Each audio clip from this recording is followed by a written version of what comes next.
Wives' Tales Miss the Farmer's Almanac. Which do you believe when it comes to predicting the weather or land conditions? Our Sonora Scott set out to find some common sayings among farmers and ranchers and which ones they believe the most.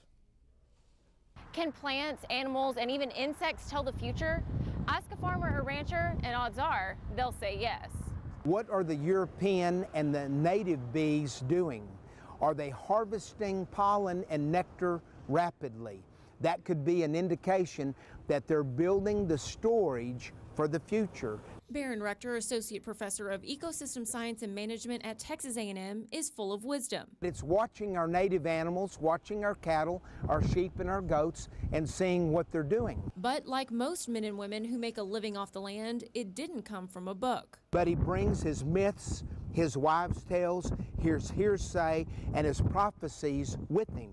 It's been passed down for generations and comes from the extensive hours they put into caring for their land and livestock. If I see deer using plateau oak in the summertime coming into the fall, we know the winter's going to be hard because generally the greatest use of the live oak leaves by white-tailed deer is in the wintertime. The predictions he's made comes from the land and what lives on it, even down to the smallest creatures. He tells me he watches the paths red ants make back to their colonies. If they're wider than normal. When I see them working this hard, it usually indicates that we're going to go back to not a severe winter, but a colder winter than what we've been having in the past. Another way he predicts the weather itself. He says the first cold snap that puts us in the 40s usually happens at the end of October, but we've already seen those temperatures. Despite modern day technology, many think the best way to predict the weather is by what they can see with their own eyes.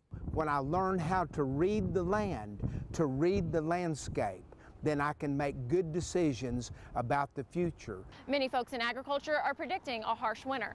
Sonora Scott, back to you. All right, Sonora, we'd love to hear your thoughts on this, and if you have any predictions or sayings of your own, just stop by our Facebook page and leave us a comment.